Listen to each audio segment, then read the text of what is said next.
welcome back to our series of interviews with Euro's brilliant members all over the world. It's a great pleasure to see Rob Fletcher from Heart Relo. I'm sure a lot of you watching this know Rob well. Rob, you've been a standing figure in our industry for many years. I've been privileged to know you for a long time. It's really good to see you. So let's start where I start with everybody. How are you and what's happening right now in the UK? Yeah, hey Dom. Well, first of all, thank you for inviting us on. It's a real pleasure, and I'm glad you didn't use any words like, you know, one of the older folks. Kind of feels bad enough as it is, but yeah, we're doing okay as a company. We're kind of, you know, struggling through what has been a challenging time for everybody. We're relatively fortunate in that we are still small because we started up. Technically, we opened our doors for business on the 2nd of January, and then 23rd of March kind of had to review everything again. But we've been relatively fortunate in that space. We've got a great team of people that work with us, and we want to work really closely with them around this challenging times to make sure that we can still look after our customers, but without, you know, putting them in any danger or peril, and making sure that they've got time for their families as well. Because we do have members of the team that are also shielding family members as well. So you have to be especially careful around those folks, as you know. And I guess the mood is an odd one. I think there's a sense of, you know, impending doom coming from a lot of people that I talk to right now. I think a lot of that's driven by the media. I, for one, 2 weeks in, stopped watching the news because I realised it was doing me no good whatsoever. And most of what you saw on the news was just scaremongering and trying, you know, it was a fear. It was creating an era of fear. You know, if we're sensible and look after ourselves and do the right things, wash our hands, you know, if you're ill, don't expose yourself to people, just take normal, sensible, respectful precautions. You know, generally you're not going to put yourself at imminent risk. It doesn't mean that you won't get it, because there's always an opportunity to catch this disease. But the more careful you are, the less opportunity there is for you. But I do sense that people are kind of, you know, hoping, you know, getting back to normal, but they're being generally more respectful. I see that, you know, other than one or two individuals who seem to be a little blasé to the whole thing. You know, most people, when you walk around the high street, just, you know, outside our door, are wearing masks. They're respectful of your space and distance. And, you know, I think that's a great thing for us to see. I think it's so, I mean, it's so interesting. You touched on a lot of things there. First of all, I'm really pleased that things are still, you know, going good, because like we were saying before the call, you know, you launched in January, and, you know, your projections for the year were just blown out of the water, like, Yes. March 23rd. But yeah, that's very interesting, you know, when you think about the media and the fear and the mixed messages that have come from governments across the world. And, you know, you've kind of got to do exactly as you said. You have to make those decisions for yourself, really. I mean, I'm like you, I stopped watching the news 2 weeks in, because I just thought, well, the news is predicated upon reporting bad stuff. I mean, it's basically an entertainment show. And so, like you, it's like you have to take these decisions for yourself. So tell me, how did you, I'm assuming you shut down your office for that time. Everyone worked from home. You're back now. I'm guessing you're in your office, right? Yeah. So we again, you know, we still have team members that are shielding family members that are, you know, at an additional risk of COVID-19, and so we're very cautious that we don't put everybody in the same pot at the same time. So we work on staggered days, so not everybody is in the office on every day, so that we can be, you know, a little bit more sensitive around the social distancing that we have in the office. And yeah, we're kind of getting back to normal. I mean, certainly our clients are beginning to move people around. A lot of the cases, you know, that week, 23rd of March, every case that we had that was in progress got postponed or put on hold. I mean, literally within days of each other. Those have all started up again. So, you know, obviously we need to serve those folks, and we need to get them into space. You know, some of them were quite far advanced. A couple of them had already started to pay rent on their properties. Wow. In the locations that we were going to, and of course are now not going there at all.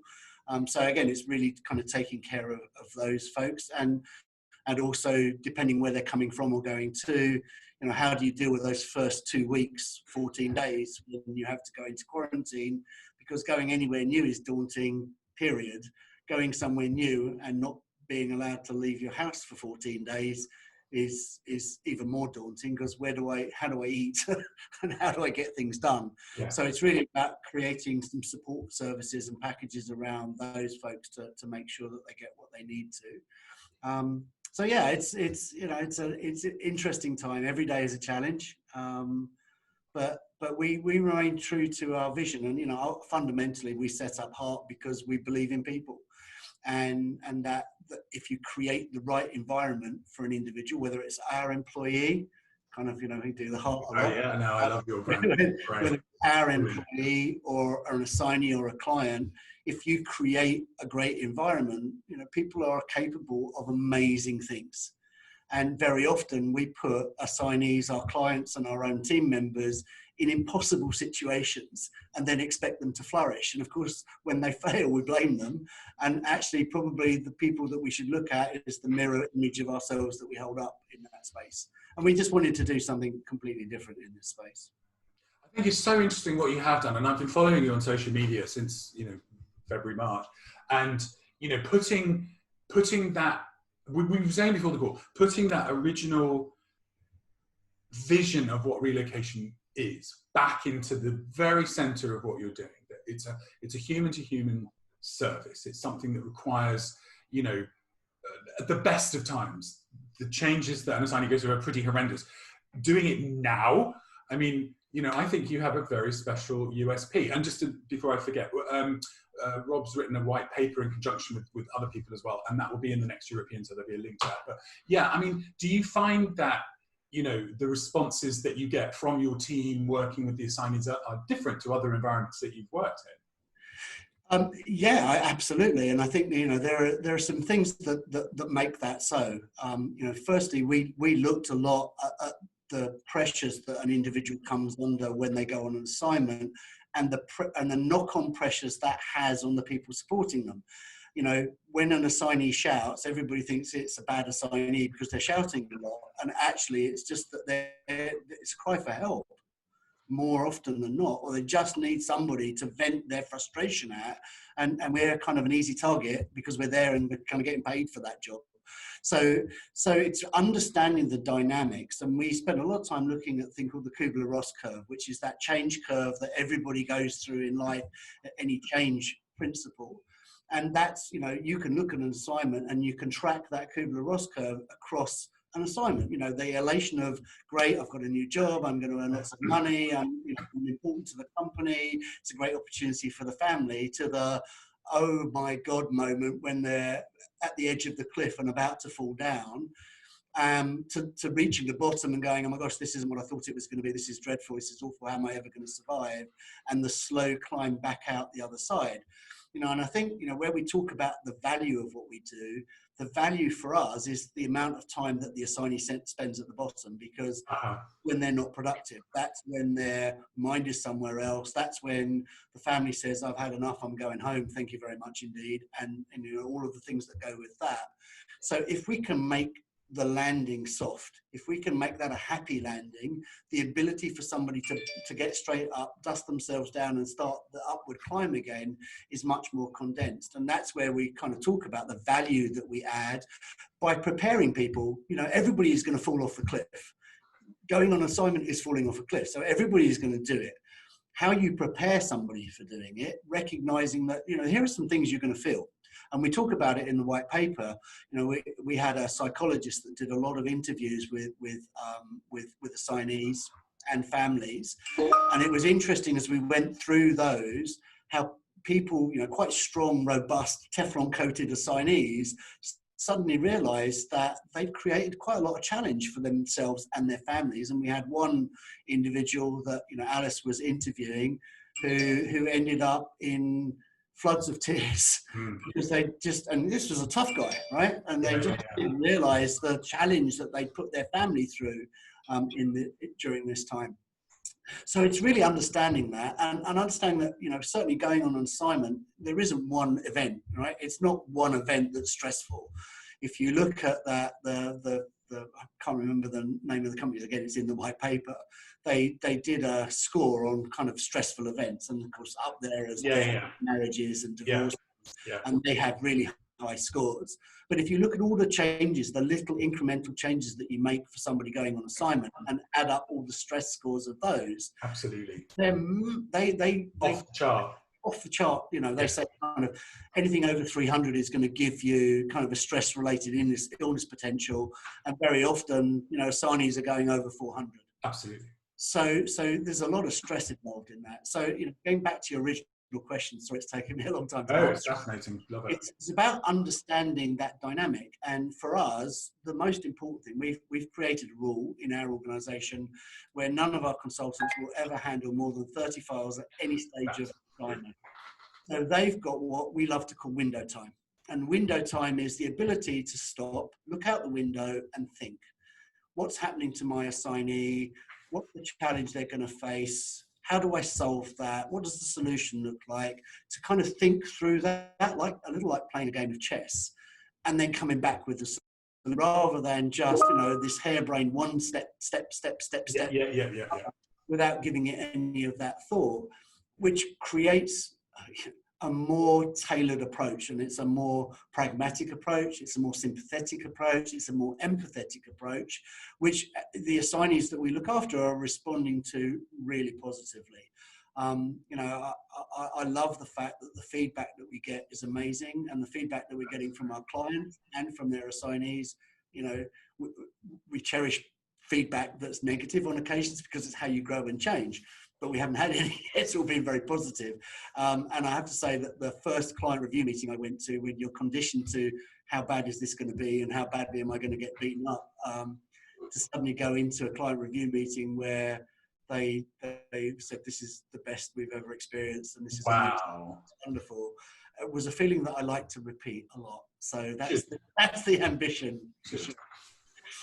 That's incredibly impressive, and it's just, again, it's a full circle thing, isn't it? It's going back to how, you know, many people came into this industry with that drive and passion to make sure that they could do it better, especially being on the receiving end of it. But yeah, the scale is the Holmes and Rahe social readjustment, and look it up if you haven't seen it. Go Google it, because it, like you say, anything over 400 and people are, you know, really spinning out. So right now, as people are kind of, first of all, is everyone subject to quarantine in the UK, or is it still certain countries? Only certain countries. So there's a list, I think, and it kind of changes on a daily basis. So whatever is the truth today is not going to be the truth tomorrow. But there's quite a lot of countries that the air bridge is open and you can come in. We took up the opportunity, and one of our colleagues works in the Netherlands. She actually flew into to the UK last week to spend some time with us, appropriately socially distanced, and went back. So we took the opportunity, and so yeah, it depends where you're going to or coming from. But I think, you know, the Spain example is a great one, right? You know, Spain was an open corridor. Everybody flies out on holiday, including members of the government. And, you know, within 24 hours of them landing, it's now back into a quarantine space where people who went thinking they can come straight back to work are now coming back thinking, I've now got another 2 weeks once I get back of not being able to work, or having to talk to my employer about, you know, can I work from home for a further 2 weeks? And you know, I think for some people that may not even be possible. For sure. All kinds of challenges that's going to present. Yeah, no, absolutely. And I think this is an interesting one. So, I mean, in terms of, you know, a lot of people that I'm talking to in Europe, that, you know, a lot of their traffic is coming in from the United States. Are you seeing any US-based assignments beginning yet? No, so I guess, you know, we're still tiny. You know, we're just a tiny little company with a small number of clients. None of those have any real major US focus right now. The activity that we're seeing as an organisation is quite a lot in Asia, intra-Asia. So, you know, from Australia into Singapore, Singapore into China, China into the Philippines. A little bit from Europe to Asia and back again, and quite a lot around Europe. Yeah. That's a good demographic to have at the moment, I think. You're doing Well, good. I think so. I mean, I have a very close friend who's who set up a business in the US. He's actually relocating himself and his family to Vegas, Oh, and, wow. and he was supposed to have gone 6 months ago, and he's still, dragging his feet a little bit in terms of when is the right time to go, because I think, the challenges in the US are quite scary for people. Not in the US, and you understand the market a little better. You're not so challenged by it, but certainly people are. And I think, that's the other thing. People are being more thoughtful about their own wellness, and it's not just their physical wellness. And COVID obviously is, potentially has an effect on their physical wellness. I also think people are thinking more openly about their mental wellness. And that's two words you probably never hear in relation to relocation is mental health. And yet, you look at any of the statistics that are around stress-related illnesses, mental health, the amount of time people take off work as a result of stress or mental health related issues, it's enormous. And that's not, it doesn't wash past assignees. Assignees are probably more at risk than the general working population.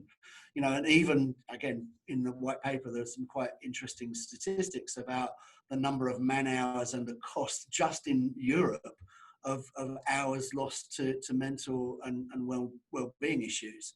So I think it's, people are thinking about it more, and we need, as an organization, as an industry, as the employers of those people need to think more about how they deal with that wellness quotient, because you want people to go and be happy, because happy, I think we say it in one of our videos, happy assignees are productive assignees. If they're not happy, they're not quite so productive, and that's kind of the whole purpose of sending somebody overseas. So.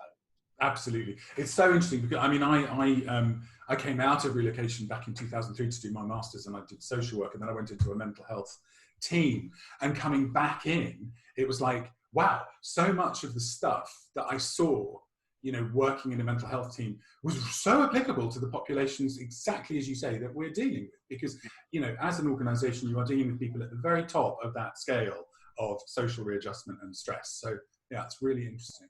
So tell me, first of all, I'd love to get back together sort of September, October and see where we are then. But at the moment, how do you feel, people are in the UK about COVID? You did mention that earlier, but I just kind of the national mood, how are people feeling? Because it does vary so much who you talk to. Yeah, I think that's the point. You can go and talk to groups of people who are actually generally quite positive. I think, people in our industry, my peers, seem relatively positive. And, I think because we've been exposed to risk quite a lot. What we do is change, right? That's our role, is we're change management teams. And so we kind of maybe are a little bit more risk averse than maybe other folks, but my daughter, I've got two kids, they're 9 and 13. One of them swims competitively, the other one plays soccer and taekwondo. So you kind of get to mix with the groups because they've started to kind of go back. Oh, good, have they? Yeah. Not quite in the same way as they were, which sure. Certainly from my daughter swimming and having to get up at 4:45, 4 mornings a week to take her to the swimming pool. And not having to do that has been a blessing. That's a commitment. But now it's evenings. But the point of the matter is you meet lots of different groups, and there are lots of people out there who are genuinely quite fearful at the moment. I think there's a lot of people that still take all of their input from the news media and talk about horror stories and scares and troops positioned on various points around the M25 as suddenly we turn London becomes kind of like an escape from New York detention centre, and people are just fearing the worst in those kinds of things. I think the bottom line, most people I think are taking sensible precautions.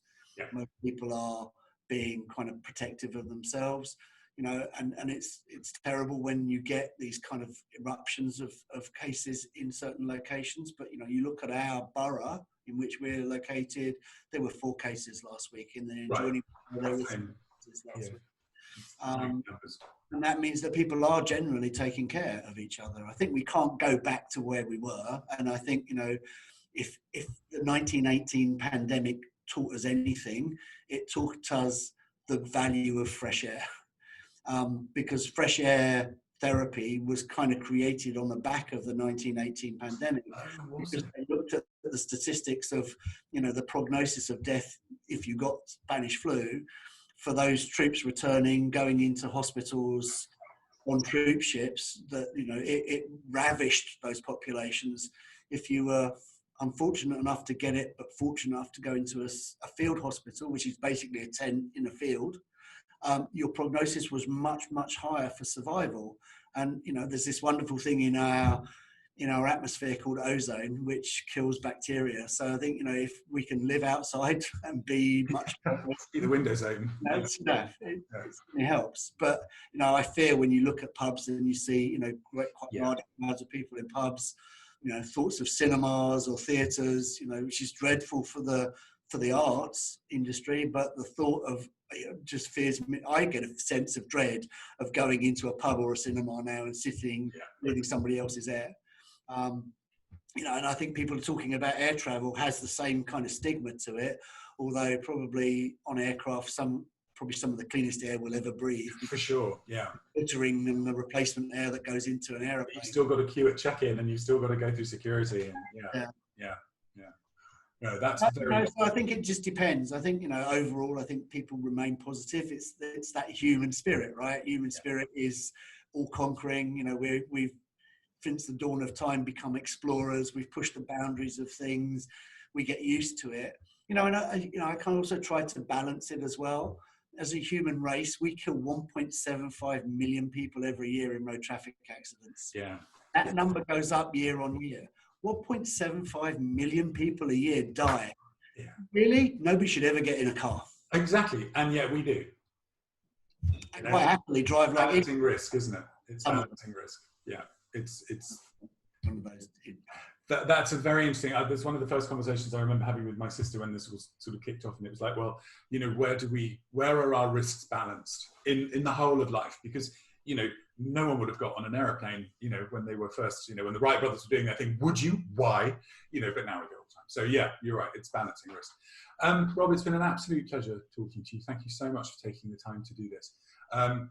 Let's catch up again in the autumn, see where we're doing and how you're doing. But in the meantime, I hope that, things continue on an even keel, a steady, uptick, and we'll catch up again then. And also, if you're up for it, you'll take part in the next briefing that we're going to run about pricing. That'd be great. Yeah, thank you. And I'd just like to take this opportunity to say thank you to all of your members, many of whom have connected with us, worked with us, collaborated with us through this time. I think, we are on a mission. We want to do things differently. We want to put some humanity back into what we do. We want to turn the conversation away from how little are you going to charge me to how much can I pay you for doing a great job. I think it's a very fine tune, but I think it makes a world of difference.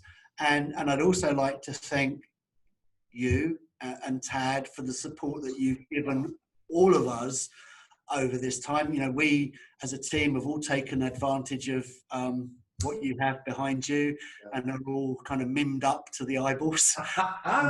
And I think that's been a great benefit to us. And I think the fact that you've open sourced that and you've made it free to people, I think says so much about you as individuals. I think it says so much about you as an association, where we've seen others, and I won't name names, who are trying to find ways of taking more money out of our pockets at this moment in time. You gave us something, and I think we're all eternally grateful for that. That's incredibly kind of you to say, and thank you. It's really nice to hear, and I'll pass that on to the whole team and the development team behind the program as well, because they've all worked really hard.